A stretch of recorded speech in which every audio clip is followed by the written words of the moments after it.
Estamos a 6 meses de que la actual mesa de la corporación esté a cargo de la Cámara de Diputados. Queremos hablar de estos 6 meses, de lo que se proyecta también para este último trimestre en la Cámara de Diputados. Estamos con el presidente de la Cámara, el diputado Iván Flores. Presidente, muchas gracias por darnos su tiempo para comentar estos temas tan importantes para toda la ciudadanía. Encantado, Gabriela, con mucho gusto. Ya lo decíamos al inicio, diputado, son 6 meses desde su gestión. Si podrías resumir estos 6 meses en algún tema más importante, en algo más relevante que haya llamado su atención. Bueno, en primer lugar, aclarar, porque en realidad no es la gestión solamente del presidente, primero es la gestión de una mesa, tal como se ha definido la Cámara de Diputados organizarse, la mesa es un presidente con 2 vicepresidentes. Y que nos hemos distribuido además las tareas, no nos podemos estar estorbando a tratar de hacer todos la misma cosa, sino que nos hemos distribuido tareas, primera cosa. Lo segundo, que tiene que ver con quienes además nos acompañan en la conducción de cada bancada política. Es muy importante la labor que hacen los jefes y subjefes de bancada o jefes de comité, ¿no? Porque son ellos los que a su vez transmiten lo que la mesa plantea o que la administración de la Cámara plantea y viceversa, lo que recogen los jefes de bancada en términos de inquietudes de cada uno de los miembros de cada partido político y lo llevan a las reuniones de comité. Y por otro lado está el equipo permanente, que son estos alrededor de 450 funcionarios, estoy hablando de números redondos, entre profesionales, técnicos, administrativos, en fin, que son los permanentes y que tienen un propio sistema que también plantea cosas. Entonces, a lo que le toca a uno es más bien conducir lo que surge desde la base laboral o desde la base política y juntarlo y tratar de buscar acuerdos y en ese sentido fijar una línea. Y al revés, algunas situaciones que nosotros hemos vislumbrado como importantes de trabajar y que son llevadas justamente a la discusión interna primero, básicamente a través de la Secretaría General y también a las decisiones políticas, tanto en la Comisión de Régimen Interno como en las reuniones que representan a todas las bancadas, que son las reuniones de comité. ¿Ha sido complejo eso, diputado? Nos imaginamos que organizar y coordinar a 155 personas tan distintas también en sus pensamientos e ideologías. Por lo tanto, el trabajo que usted enumera de asesores, de los jefes de bancada, de su equipo, es fundamental. Bueno, quienes formamos la Cámara de Diputados somos un poco más de 2.000 personas. Porque, claro, son, números redondos de nuevo, cerca de 500 funcionarios, alrededor de 1.300, 1.400, porque hay un número móvil de personas que trabajan directamente con los parlamentarios, más los 155 parlamentarios. Bueno, es un grupo humano importante y que además no es un grupo fácil, me refiero al mundo político, porque evidentemente cada parlamentario tiene exactamente el mismo derecho del otro, independientemente de los votos que saque uno, cuando se asume la condición de parlamentario somos todos exactamente igual, que además de representar visiones políticas o visiones de sociedad que son muy particulares dentro de lo que uno abraza como ideología, que es la que te rige uno como persona, pero también uno representa territorios, que es otro elemento que entra a tallar y que no es menor el hecho de que, y de hecho parte de la función parlamentaria es la de representar. ¿Y a quién representa? A tu electorado en general, pero también representas al territorio. Y en virtud de eso, diputado, usted representa una zona tan bonita como es la región de Los Ríos, allá en Valdivia. Te corrijo, Gabriela, no tan bonita, la más bonita. Bueno, me corrijo, más bonita de Chile. Se van a enojar varios que nos están mirando, así no dejémoslo así tan bonita. Es difícil para un presidente de la Cámara, de alguna manera, que se entrelazcan estos dos trabajos, el distrital, el de parlamentario y el de presidente. ¿Es difícil? No es difícil. A ver, yo no digo que sea fácil. En mi caso, la verdad es que ha sido un trabajo intenso, pero es parte ya del aprendizaje que uno viene teniendo en el camino, porque modestamente lo digo, me ha tocado dirigir 6 o 7 servicios públicos en mi vida laboral en Chile. venía de algunos organismos internacionales, he trabajado fuera del país, pero aquí he sido jefe de lo que era Serplac de Mideplan en su tiempo, fui jefe del Servio, fui gobernador, fui concejal, fui gerente de una empresa importante, fui delegado para armar una región, fui intendente, fui director en una universidad importante. El camino se fue abriendo finalmente para que usted esté en el cargo que está uno ahora. Lo que aprende, Gabriela, y esto se aprende, en primer lugar, respetar a todas las personas. En términos generales, independientemente que de repente uno se acelera, te fijas y trata de colocarle el máximo impulso a las cosas, al final uno también tiene que aprender a ser tolerante con los tiempos de los demás. Y esto me refiero a todo el espectro de los demás. Yo tengo la obligación ética de bajar mi ritmo y mi paso si estoy caminando con una persona en situación de discapacidad. Y eso es una condición inherente a lo que es mi obligación. Si esa persona tiene un tranco mucho más lento que el mío, yo estoy obligado a disminuirlo por respeto a esa necesidad.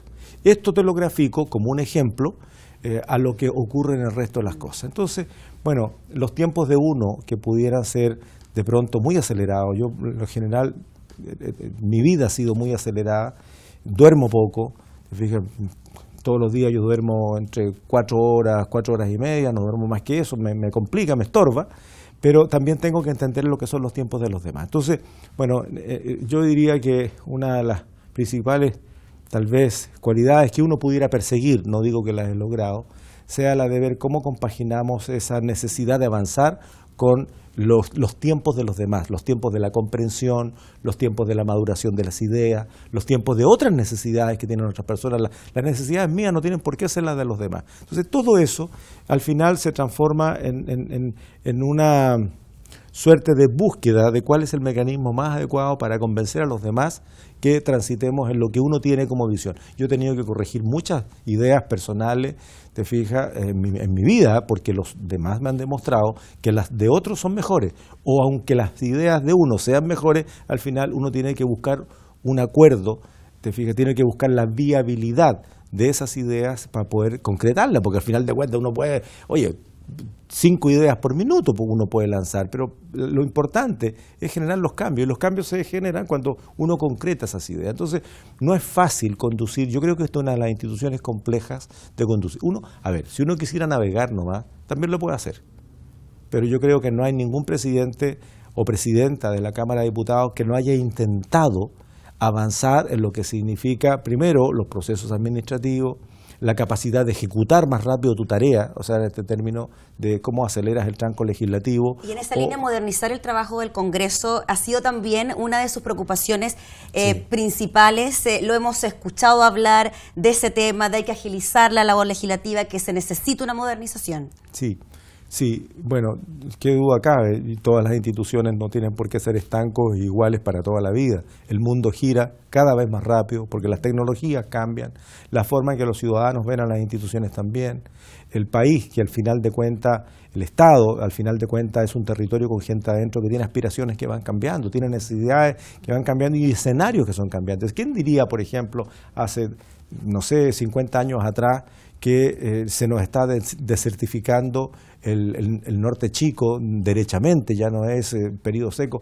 En fin, eso te va a hacer cambiar absolutamente el estilo, la forma de vida de las personas. Lo mismo ocurre con las instituciones. Entonces, bueno, en ese escenario uno siempre está no solamente disponible, sino que obligado a buscar modernizar, en el sentido de no poner necesariamente pura tecnología, sino que modernizar en el sentido de cómo tú das respuestas institucionales. Bueno, en este caso, nosotros veíamos que perfectamente podemos acelerar el tranco, porque una de las críticas que nos hace la ciudadanía, y con razón, es que por el hecho de ser bicameral, la vida, pasión y muerte de un proyecto de ley es demasiado larga en Chile. Y es demasiado larga porque independientemente si es por moción, o sea, para la gente que nos ve, nos entienda, cuando surge desde la iniciativa de los parlamentarios, o cuando es por mensaje, o sea, cuando nace desde el gobierno y tenemos que darle trámite, bueno, lo que la gente esperaría, si es un proyecto bueno para Chile y para los ciudadanos, es que se tramite con rapidez. Ahora, asegurando el debate adecuado. Lo que ocurre es que aquí tenemos varios escenarios que son pies forzados con los que nos encontramos. El primero son las urgencias. Lo hemos dicho en varias oportunidades. ¿Eso por tener un régimen muy presidencialista, diputado? Pero absolutamente.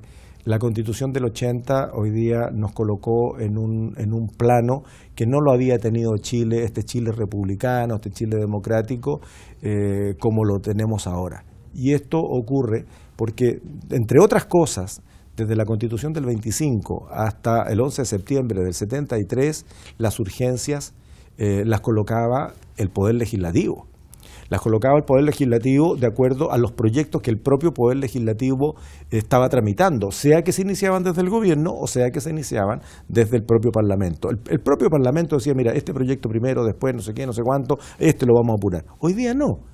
Eso fue sacado de la Constitución del 80 y quedó como atribución exclusiva del Presidente de la República. Por lo tanto, el Presidente de la República no solamente envía proyectos vía mensajes, sino que además nos ordena la tabla. Entonces, esa función colegislativa que hay entre el Ejecutivo y el Poder Legislativo, la verdad es que hoy día está muy cargado hacia el gobierno, porque además maneja la Hacienda. Por lo tanto, todos aquellos proyectos que tienen que ver con estructuración institucional, que tienen que ver con recursos financieros de cualquier índole, tienen que contar con el visto bueno del gobierno, porque si no, además, es inadmisible o inconstitucional. De tal manera entonces que nos han venido restringiendo, digo nos han venido porque es un tema que está en la Constitución y la Constitución fue hecha por personas. Por esa razón, mira, por esto y por otras materias, hoy día mismo veíamos unos problemas no problemas, pero diferencias de opinión entre la Corte Suprema y el Tribunal Constitucional. Bueno, entonces dígame, otro elemento más para decir,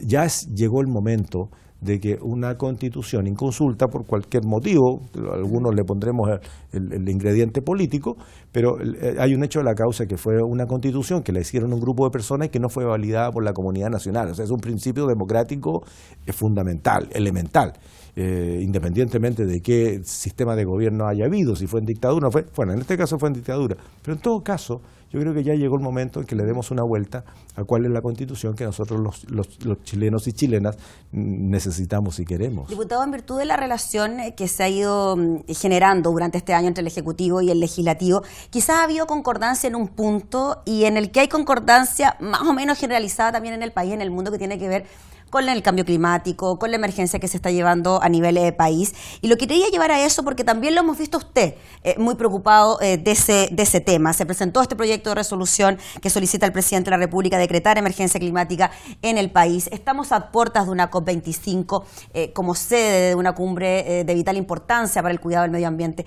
¿Cómo ve usted eso? ¿Usted cree que ha habido algún tipo de correlación de fuerza entre el Ejecutivo y el Legislativo para que de alguna manera esto se pueda solucionar, enfrentar de alguna manera más fuerte la escasez hídrica? Bueno, y me acabo de dar cuenta que no te contesté del todo, o no te contesté más bien la pregunta anterior, así que ya regresaremos a algunas medidas. No, pero me dijo que era el momento de iniciar una modernización y un cambio también en lo que es el trabajo legislativo y la relación con el Ejecutivo. Sí, porque fíjate, mira, uno puede hacer cambios que son sustantivos, estructurales, importantes, pero también puede tomar decisiones que son muy simples. Y, por ejemplo, lo conversamos con todos los jefes de bancada, desde el Frente Amplio hasta la UDI. Todos estuvieron de acuerdo en que lo que podemos decir en 10 minutos lo podemos decir en 6 o en 5, no necesariamente si el proyecto tiene una urgencia. Entonces tenemos que tener la capacidad de concentrar el discurso para que lo que necesitamos decir lo podamos decir en corto tiempo. ¿Por qué? Porque cuando somos un número tan grande de diputados como los que somos, los debates pueden demorar varios días, cuando podemos hacerlo tal vez en 1 o en 2. ¿Eso qué significó? Fíjate. Y afortunadamente los y las parlamentarios estuvieron de acuerdo en esta idea y redujimos los tiempos de la mayoría de los proyectos a 5 minutos, a la mitad del tiempo. En las intervenciones de los parlamentarios. ¿Y cuál fue el resultado práctico? Súper simple, que en vez de aprobar 2 proyectos a la semana, aprobamos 6, 7 u 8, más los proyectos de resolución. Por semana hemos estado aprobando entre 12 y 16 proyectos. Entonces, estamos pudiendo ser mucho más ágil solamente reduciendo los tiempos de debate. O sea, tenemos 2 horas y media, te fijas, para debate, y eso un solo proyecto nos puede llevar varios días. Bueno, y también durante su gestión se han implementado las sesiones nocturnas, donde también se ha ido avanzando de forma más rápida. También hubo un cambio de horario después por acuerdo de comité y lo dejamos así, pero mi propuesta era aplicar el reglamento y que las sesiones especiales, que eran muy de tanto en tanto, cuando se juntaban una cantidad de firmas determinada, alrededor de 50, te fijas, y se podían presentar, y en ese escenario entonces los firmantes que colocaban un tema, te fijas, lo presentaban y se buscaba un miércoles o un martes para hacer una sesión especial. El acuerdo de comité es que ya no es cuando lleguen firmas. La decisión ahora es que todos los miércoles del año tenemos sesión especial. ¿Y por qué? Porque además el acuerdo significa que vamos a tener 2 sesiones especiales, 2 miércoles para tratar temas legislativos y 2 miércoles alternados, ¿te fijas?, para tratar sesiones con firmas que sean de interés nacional. No vamos a tratar el problema que representó, que se echó a perder el aire acondicionado del hospital tanto, de la ciudad tanto. No, eso no es interés nacional, es un tema de interés sectorial, de un ministerio determinado o de un gobierno regional determinado. Pero cuando se trata de temas de interés nacional, lo llevamos así. Entonces, todos los miércoles estamos haciendo. Entonces, informes de comisiones que venían quedando atrás y quedando atrás y quedando atrás, finalmente lo hemos resuelto. En una sola sesión podemos aguar 3 o 4 informes de comisiones investigadoras, en fin, de comisiones especiales. Entonces, hemos podido agilizar. Son cosas muy simples. Como eso, estamos haciendo muchas otras que están demostrando de que cuando tenemos todos conciencia de que hay que apurar el tranco, están todos disponibles. Hubo un parlamentario que cuando tuvimos la primera sesión nocturna me dijo, mira, ten cuidado porque no es una buena foto llegar a las 9:30 de la noche o 10 de la noche sin tener quórum. Porque también los parlamentarios tienen otras reuniones, sobre todo los que son de las regiones cercanas, que viajan, termina la sesión a las 6, 7 de la noche y viajan a Santiago, viajan, qué sé yo, a alguna provincia cercana, comuna cercana, en fin, a tener sus reuniones, que son también parte del trabajo parlamentario. Y fíjate que, sin excepción, todas las sesiones nocturnas que hemos tenido, siempre ha habido más de 115, 120, 130 parlamentarios votando a las 9:30, 10 de la noche. O sea, eso es demostrarle al país que nosotros no estamos despreocupados de los temas que a la gente le interesa. Todo lo contrario, aquí hay un esfuerzo importante y eso es importante también transmitirlo. Y relacionémoslo ahora entonces sí al tema cambio climático, al tema medioambiental, donde sí ha habido acuerdos de parte del Parlamento a la hora de presentar solicitudes directas al presidente de la República. Bueno, yo creo que todos hemos venido transitando desde una percepción de que el planeta se está quejando por el maltrato que le hemos dado.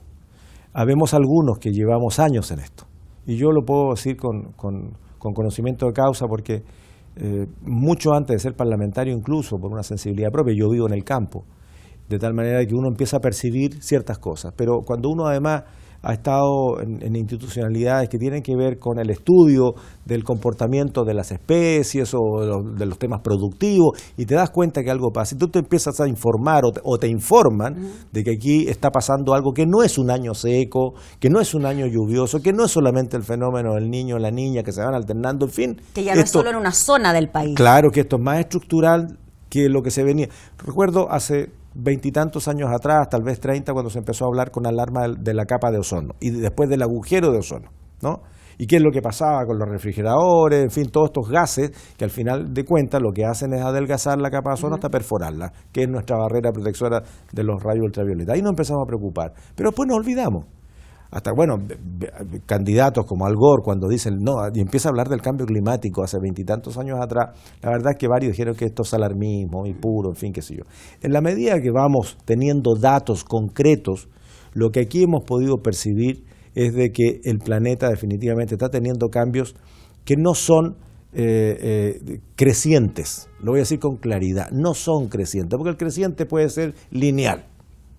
Un año sube 1, el otro año sube 2, el otro año sube 3. No, no es así. Hay cambios que se están produciendo exponencialmente. Si no, preguntémosle a la gente que ha tenido la posibilidad de tener información sobre la plataforma de Larsen en la Antártica. Cuando yo pedí en la Comisión de Relaciones Exteriores de esta Cámara que convidáramos al canciller Heraldo Muñoz para preguntarle qué pasaba con la fractura antártica, la verdad que me dijeron, me parece que, oiga, diputado, usted parece que, ¿de qué fractura me está hablando? Pero no han escuchado hablar de la fractura de Larsen. Yo lo había sabido porque en mi región está el Centro de Estudios Científicos del Sur, donde está el mejor equipo de glaciólogos del país. Recordemos que nosotros tenemos alrededor de 2.000 glaciares, pero además son gente que está trabajando en el continente antártico, donde nosotros tenemos una condición, digamos, prioritaria de la administración del territorio, de buena parte de ese territorio. Y ahí me mostraron una fractura que empezó hace 30 años atrás, muy leve, muy suave, que avanzaba de manera bastante lineal los 10 primeros años. Pero resulta que después lo que había ocurrido en, voy a decir cualquier cifra, 5 kilómetros en 10 años, los años siguientes habían los 5 kilómetros en 3 años, el año siguiente otros 5 kilómetros en 2 años, y termina completándose la fractura hace un par de años atrás en un par de meses. Y frente a esta urgencia que usted nos relata, con este escenario tan crítico que se refleja en la Antártica, ¿usted cree que las medidas han sido de la misma línea, de la misma urgencia? No, para nada, porque todavía uno con pavor. El otro día me llegaba a través del teléfono, de las redes sociales, un señor que es un ingeniero civil. Él dice, soy ingeniero civil de la Universidad de Chile, no sé qué, no sé cuánto, un señor Pollock. Está loquísimo el caballero. Bueno, eso es su opinión. Es su opinión y eso es respetable, pero claramente cuando hay gente que es capaz de decir eso y es capaz además de replicarlo y que hayan redes sociales que digan defendamos Chile porque este caballero es el único que ha dicho la verdad, porque el cambio climático es un invento de autosustentación de las Naciones Unidas y además es un invento de los terroristas ambientalistas de izquierda, uno dice, diablo, esto va más allá de cualquier comprensión ideológica. O sea, aquí hay gente que definitivamente no solamente no cree en el cambio climático, sino que además cree que es una confabulación de alguien para poder obtener recursos. Entonces eso, si uno dijera, bueno, mire, son 2 o 3 personas, sencillamente, da lo mismo, pero no son 2 o 3 personas. Entonces ha venido transitando esto en una comprensión ciudadana en donde el Estado de Chile, voy a hablar de Chile, ha sido bastante menos efectivo para colocar estos temas y que lo entienda la ciudadanía, porque finalmente el cambio climático, Gabriela, no es una cuestión que es un castigo divino, no, es una respuesta planetaria a nuestro comportamiento o a nuestro mal comportamiento como ciudadanos. Empecemos por personas, después hablamos de las comunidades o después hablamos de los estados, después hablamos, digamos, de los continentes, porque ha habido continentes que han hecho mucho más maltrato que otros, ¿no? Entonces, bueno, en este escenario yo creo que afortunadamente lo que dice el Acuerdo de París, ¿no? La COP de París, y que después la de Polonia, la de Katowice, al final de cuentas, después de los acuerdos de desarrollo sustentable, que les da hasta el 2020 para ser cumplido, y todos los países se comprometieron, si mal no recuerdo, 178 países se comprometen no solamente a suscribirlo, sino que a aplicarlo, y ya estamos prácticamente en el 2020 y no se han cumplido por la gran mayoría de los países. Uno dice, bueno, ¿qué es esto? O sea, la conciencia llega hasta el momento de hacer un acto político y no de efectivamente hacer cambios estructurales, legislativos o cambios que signifiquen una promoción del cambio de comportamiento de las personas. Entonces, cuando en Polonia, en la COP24, se establecen ciertas condiciones adicionales a la COP21, creo que fue la de París, uno dice, estamos transitando demasiado lento. Pero ¿qué es lo que pasa en Chile? Y aquí hago un llamado al gobierno. Cuando nosotros hemos presentado una serie de proyectos, Gabriela, la verdad es que no tenemos o no hemos tenido la respuesta del gobierno. Siempre hay otras prioridades. Y cuando el gobierno responde de alguna manera diciendo que quiere que Chile sea un país carbono neutral de aquí a unas cuantas décadas más, ¿a usted le parece una buena respuesta? Pero me parece fantástico. Me parece fantástico, se lo dije al presidente Piñera personalmente cuando estábamos en una reunión junto con el presidente del Ecuador. Solo que faltó el contenido, o sea, ese es el título de la canción. Lo que faltan son todas las estrofas, porque al final de cuentas tenemos un presidente. Estoy respondiendo como presidente de la Cámara. Es distinta, puede ser mi respuesta como parlamentario de oposición. Yo quiero ser súper justo. A mí me corresponde administrar la Cámara para la tranquilidad de todos los sectores políticos en términos de darle garantías a todos. Y no voy a opinar lo que significa mi opinión política personal y mi domicilio político súper conocido. Y quiero ser justo. Cuando el presidente de la República anuncia esta carbono neutralidad a través de la descarbonización de la matriz energética, porque recordemos que nuestro país hoy día, dentro de todas las emisiones que son dables de estimar, porque hay que hacer mediciones que no están del todo completas, pero de lo que se estima, voy a hablar de memoria, Gabriela, puede que me equivoque en alguna cifra, pero de lo que se estima, alrededor del 80% de las emisiones son las que tienen relación con energía. Y dentro de esas que tienen que ver con energía, más o menos en la misma proporción, están en primer lugar la matriz energética del sistema interconectado. tanto del norte como del sistema sur, o como de los aislados. ¿Por qué? Porque o son centrales termoeléctricas a carbón, que son las que más emiten, o son centrales térmicas a petróleo, que también emiten. Otra cosa son los vehículos automotores, sí. ¿Ya? Pero entonces, cuando el presidente anuncia el carbono neutralidad y dice, mire, vamos a partir con la eliminación de 2 plantas, pero si esas plantas estaban listas, estaban moribundas, desde el punto de vista de su eficiencia económica, estaban moribundas. Eso no es una medida tan audaz, podríamos decirlo. Yo diría que, vuelvo a repetir, el titular es espectacular. Chile se compromete al carbono neutralidad. Pero ¿qué es lo que ocurre? Cuando el presidente dice, la vamos a hacer al 2050 y parte anunciando que van a desaparecer del sistema 2 plantas que se iban a morir igual, con anuncio o sin anuncio, porque ya no servían, entonces la pregunta es, ¿qué va a pasar con el resto? Con el resto de un buen número de plantas a carbón que no habiendo un cronograma claro que diga, mira, el 2021 se va a ir otra, el 2023 se va a ir otra, el 2030 se van a ir 3 para afuera, en fin, y vamos a llegar al 2050 sin ni una, porque si no hay un cronograma, el planeta no aguanta para que nosotros tengamos todas las plantas a carbón funcionando, o el comercio. Chile es un país exportador y por lo tanto alguien nos puede pasar la cuenta de algún país que nos esté comprando cosas y decir, no, ustedes no cumplen y vamos a estar nosotros pensando que vamos a cambiar la matriz energética en el 2000. Mira, ¿saben lo que han hecho los otros países? Y que fue lo que se hizo en esta Cámara cuando se aprobó prácticamente por unanimidad un proyecto que también es de nuestra autoría, que tiene que ver con, además de que se declare a Chile en emergencia climática y ecológica, porque eso nos permite movilizar recursos muy rápidamente para ir en concurrencia de las necesidades de agua, las necesidades de protección de los incendios, y no tener que esperar las emergencias que salen 2, 3 o 4 veces más caras, sino que tengamos esa posibilidad de movilidad de recursos para atender, para prevenir y para atender emergencias. Pero además, ese proyecto, y se lo presentamos personalmente al presidente Piñera, era de que transitemos a carbono neutralidad por ley. ¿Qué significa esto, Gabriela? En 2 líneas. Lo ha hecho Francia, lo ha hecho Inglaterra, lo ha hecho Nueva Zelanda, España, y hay un país más que no recuerdo. Son 5 países que están tramitando esa misma ley hoy día, y hay 2 que ya la tienen implementada, que son Suecia y Dinamarca. ¿En qué consiste? No es solamente cuánto descarbonizo la matriz energética, sino que es, en el contexto, cuánto yo emito y cuánto yo capturo. En ese equilibrio, en esa fórmula, el cuánto yo emito tiene que ser exactamente la misma cantidad de cuánto yo capturo. ¿Y cómo disminuyo la emisión? Cambiando la matriz energética tal como el presidente lo anunció, pero con fechas y con cronogramas. Segundo, ¿cómo disminuyo otras emisiones? ¿Qué es lo que emite? La basura emite. La agricultura emite un poco, 7%, 8%. Emite la comunidad en su comportamiento. Bueno, vayamos ahorrando energía, vayamos haciendo una serie de cosas que permitan ir achicando las emisiones. Y por otro lado, ¿qué es lo que más captura dentro de lo que es nuestra estructura de país? Chile, no voy a hablar de otro país, Chile.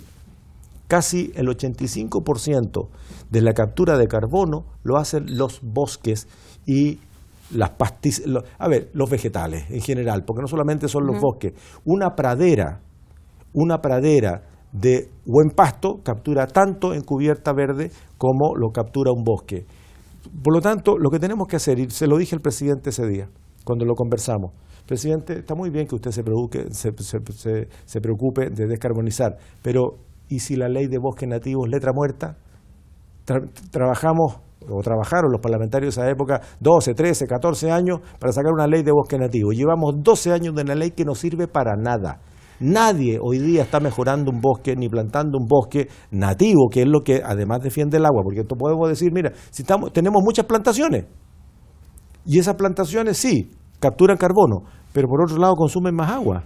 Diputado, el tema ambiental da para muchísimo, mucho tiempo de conversación, pero inquieta. Queremos ir avanzando en otros temas porque tenemos muchos temas que hablar. Con el presidente de la Cámara me están haciendo señas por acá. Sí, diputado, quiero hablar del presupuesto de la Nación, del presupuesto de la Nación que se te está tramitando aquí en la Cámara de Diputados. ¿Tiene algún tipo de queja usted principalmente relacionado con las regiones? ¿Usted cree que se ha dicho que es un presupuesto austero, pero al parecer el tema regional no ha estado tan presente? Todos entendemos que el comercio internacional hoy día se ha complicado, los intercambios entre los países como los nuestros, que somos netamente exportadores, principalmente en materia prima, ¿cierto? La verdad es que exportamos madera, exportamos minerales, exportamos cosas que otros terminan procesando y agregándole valor. Claramente nos deja en una condición difícil cuando este dimes y diretes, que es un dimes y diretes político entre China y Estados Unidos, la verdad es que nos tiene afectado. Entonces uno puede entender que en el contexto internacional Chile se vea afectado, digamos, en su economía. Dos críticas al presupuesto. La primera es que está haciendo una apuesta sobre algo que hoy día no está sobre la mesa. Hay una apuesta primero al crecimiento del país. El ministro de Hacienda ha dicho que estima que va a haber un crecimiento sobre el 3%, cuando el Banco Central está diciendo que puede ser entre un 2 y un 2,5%, y cuando organismos especializados están diciendo, mira, si puede ser entre un 2,2 y un 2,6%. Entonces, bueno, pongámonos de acuerdo primero sobre la base de cálculo. ¿Un presupuesto muy inflado, diputado? O sea, yo creo que es un presupuesto que tiene una base de comportamiento económico demasiado optimista.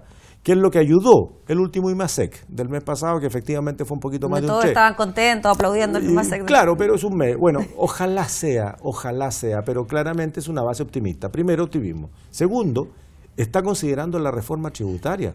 Y la reforma tributaria... Todavía no se ha aprobado acá. Que la aprobamos en la Cámara. No se aprobó en el Congreso. Con algunas sugerencias que nosotros hicimos. La aprobamos para que el trámite vaya avanzando, pero con sugerencias para que la retome el Senado. Y el Senado, ya lo he dicho con claridad, no va a correr como nosotros corrimos. Entonces, bueno... Y el tema de la integración también es un tema que, por lo menos en el Senado, también está pendiente. Bueno, entonces estamos en el fondo, estamos yendo hay un cuento del cántaro de la leche que ya ni me acuerdo, estaba pensándolo, mejor no lo cito porque me voy a equivocar, pero eso es, estamos vendiendo algo que todavía ni siquiera lo fabricamos. ¿Se está pisando sobre huevo el gobierno a la hora de planificar un presupuesto sin tener certezas? Yo creo que hay una base que son supuestos. El primero es que vamos a crecer arriba del 3, y el segundo es que la reforma tributaria está funcionando y va a captar lo que efectivamente se va a captar. Y entiendo que hay alrededor de 600 millones de dólares dando vueltas solo para la partida. Bueno, eso es un tema. El otro es que, ya su pregunta, Gabriela, es que cuando todo el mundo habla de descentralizar, la verdad es que no estamos descentralizando, porque descentralizar finalmente es un símil, o más bien es un sinónimo de democracia. Cuando tú descentralizas es porque yo confío en ti, confío en el otro yo, confío en las regiones. Y aquí seguimos en el esquema paternalista que todas las regiones somos medios idiotas, por lo tanto cada vez que necesitamos algo tenemos que preguntarle a Santiago, como si nosotros ya no pudiéramos hacerlo. Entonces, bueno, respecto del presupuesto, no solamente no se le está transfiriendo lo que las regiones necesitan, porque el FNDR, entiendo, está creciendo alrededor de un 2%, 1,5%, 2% por ahí, pero resulta que los fondos de provisiones, que son más o menos un tercio de los fondos que tienen las regiones, los concentraron en Santiago en la Subdere. O sea, las regiones crecen un 1,5% en su presupuesto en el Fondo Nacional de Desarrollo Regional, el FNDR, y el Fondo de Provisiones crece un 15%, 10 veces más. Y eso lo maneja la Subdere. Entonces vamos a tener de nuevo una romería de autoridades de las regiones pidiendo tocándole plata. La puerta al subsecretario. ¿Para qué? Las provisiones, electricidad rural, saneamiento sanitario, los proyectos, en fin, que ayudan en todo el sistema costero. O sea, apuntando al revés de lo que se ha venido diciendo. Y por otro lado, esto es más peligroso todavía, porque el próximo año tenemos elecciones de gobernadores regionales, que de suyo, todos estando de acuerdo en que deben elegirse las autoridades principales de los territorios regionales, la verdad es que el proyecto de hoy día, tanto de traspaso de competencia como de la distribución que se hace, en que hoy día hay una cabeza que conduce y ahora van a haber dos, que son el gobernador regional y el delegado presidencial, y como estamos en nuestro país, aunque sean del mismo gobierno, se van a pelear pensando en la senaturía, pensando en la diputación, pensando en la reelección de gobernador regional o pensando en cualquier cosa. ¿Te fijas? Al final vamos a tener dos cabezas peleándose la conducción territorial, porque aquí en este país la generosidad política no abunda mucho. Yo estoy súper preocupado de eso, porque la verdad es que sería muy malo para las regiones que pudiéramos tener ese tipo de conflictos que son más bien políticos o de poder entre dos autoridades que la verdad es que deberían hacer sinergia para el beneficio de las personas. Diputado, para ir cerrando, queda el último trimestre, podríamos decir, de su gestión como presidente y como mesa. Quizás los temas pendientes que quedan en esto, o quizás lo que se viene más difícil podría ser el proyecto de las 40 horas, reforma previsional y reforma tributaria, podría englobarse ahí en eso, además del presupuesto, por supuesto. Bueno, esos son proyectos importantes, pero a mí me preocupan otras cosas que son mucho más importantes que un proyecto en particular. Porque esos son proyectos, digamos, y van a haber otros, y van a haber otros, y siempre van a haber proyectos. Yo creo que hay decisiones que deben ser tomadas, a lo menos en lo que en nuestro tiempo podría ocurrir. Por ejemplo, lo que significa la verdadera modernización del Congreso Nacional. El gobierno ha estado anunciando que va a presentar modernizaciones de a lo menos 5 o 6 instituciones, entre las cuales está el Congreso Nacional, pero nos entrega una lista que es una lista absolutamente descontextualizada, o más bien una lista que está desbalanceada en temas, o sea, y lo único que han hecho es presentar una creciente condición presidencialista. O sea, cuando dice vamos a mejorar la eficiencia de las comisiones, le vamos a bajar el plazo a 7 días. Si no colocan la urgencia en las comisiones, le vamos a multar. O sea, siempre mirado desde el gobierno central a lo que nosotros tenemos que ir achicando, a lo que tenemos que ir comprimiendo. Yo no entiendo así la modernización. La modernización va por otro carril, va por lograr más eficiencia, va por seguir trabajando en transparencia. ¿Te gustaría que ese fuera su sello, presidente? Sí, lo que pasa es que no voy a alcanzar. Lamentablemente, voy a despersonalizar absolutamente de esto. Pero lo mismo que el Ejecutivo, yo creo que Chile cometió un tremendo error cuando bajamos de un periodo presidencial de 6 años a 4 años. En 4 años un gobierno, aunque sea de la misma pinta de un gobierno para otro, el primer año es aprendizaje, el segundo año es legislativo, el tercer año ya estamos en elecciones y el cuarto año ya están de despedida. Entonces la pregunta es, ¿cuándo efectivamente el gobierno le pone el sello, no mirando la elección que viene, y no mirando cómo vamos a quedar parados frente a una comunidad que siempre te va a pensar unos que sí y otros que no? Entonces, aquí nos pasa lo mismo. En la Cámara de Diputados todos los años cambiamos de presidencia de mesa y de jefaturas de bancada. Entonces uno no puede planificarse ni siquiera en el mediano plazo. ¿Cuánto debería durar la gestión de una mesa? Yo creo que la mesa, si no debe durar los 4 años, a lo menos debería ser 2. Porque ocurre lo mismo. Aunque hayan diputados que son muy expertos, que son de gente que tiene mucho correteo, te fijas, en términos de su conocimiento, de su experiencia, al final siempre los equipos son distintos. Siempre le va a tocar trabajar con jefes de bancada distintos. Por lo tanto, los primeros meses son de puro conocimiento, de contacto y de ir afiatando los equipos. Cuando uno empieza ya a concentrar algunas de las ideas en cuestiones concretas, ya se terminó el periodo, porque además, mira, no hay nada más raro, iba a decir absurdo, pero prefiero decir raro, que dar una cuenta pública cuando estás empezando tu gestión. Y lo dijimos con el presidente Quintana, nosotros nos deberíamos dar cuenta en julio, cuando hemos empezado la gestión en marzo. Deberíamos entregarla en enero o en el marzo siguiente. Esto fue lo que hicimos. Y esto fue lo que hicimos todos. Bueno, son cosas muy simples, pero hay cosas que son mucho más profundas que no alcanzan a madurar. Y cuando viene otro presidente o presidenta, que ya empiezan a instalarse alrededor de enero, la verdad es que no se alcanzan a concretar a lo menos aquellos temas estructurantes o estructurales. No alcanza el tiempo para ello y cada presidente le coloca su sello. Si yo quisiera avanzar en algo sería en modernización. Quisiera despejar de una vez por todas si el Congreso debe seguir en Valparaíso o debe irse para Santiago, porque es una cuestión que no está resuelta.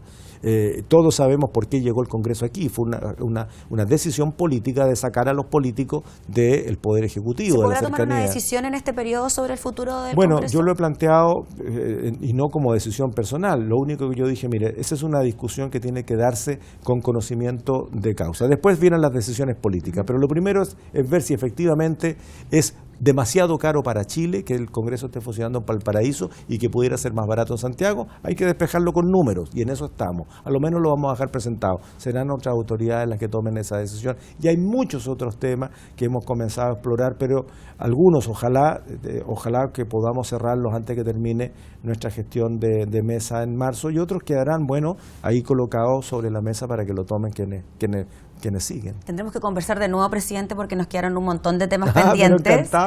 Imagínese la labor legislativa, tanto tema que hay que hablar, pero le agradecemos por su tiempo, por hablar de temas que a usted le interesan, que tienen que ver con el cuidado del planeta, con materia presupuestaria y modernización del Congreso, que sabemos que ahí es su preocupación. Yo creo que, Gabriela, conversémoslo yo creo que hay un tema que a mí en lo personal y también como presidente de la Cámara me preocupa muchísimo. Es cómo hacemos, qué podemos decir o hacer para que la gente sea un poquito más comprensiva del rol parlamentario, de lo que hacemos los 155 parlamentarios y las cerca de 2.000 personas que trabajan en el entorno parlamentario, sean funcionarios o sean asesores parlamentarios.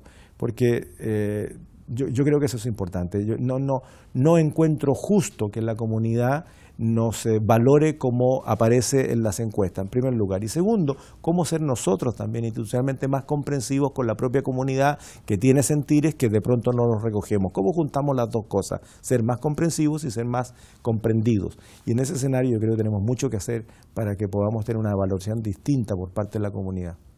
Gracias, diputado, por conversar con nosotros, por darnos parte de su tiempo. Le agradecemos también a ustedes en su casa por acompañarnos en esta edición especial de conversación con el presidente de la Cámara de Diputados. Nosotros nos encontramos en una próxima oportunidad. Que esté muy bien. Hasta entonces.